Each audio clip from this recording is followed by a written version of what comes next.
Қауіпсіздік 24/7.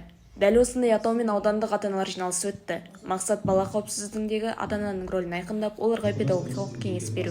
Бала қауіпсіздігі, баланың қауіпсіз ортада өсуі тек қана мектеп үшін ғана емес, бұл ата-аналар үшін де өте жауапкершілікті іс. Сондықтан да осы мектеп пен ата-ана арасындағы жақсы байланыстың еңбегімен бірлескен түрінде біз бала қауіпсіздігін қамтамасыз ете аламыз.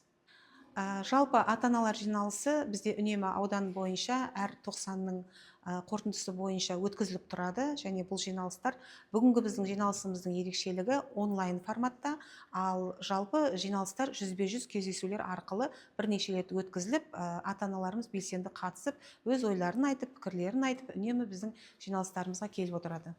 Жиналыста Наурызбай аудандық білім бөлімінің ювеналды полиция бөлімшесінің өкілдері баяндама оқыса, ата-аналар ойларын ортаға салды.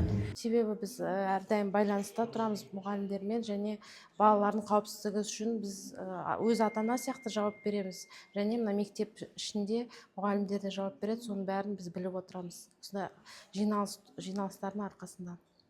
Қауіпсіздік мұғалім, ата-ана, оқушы үштігінің ортақ жауапкершілігінде.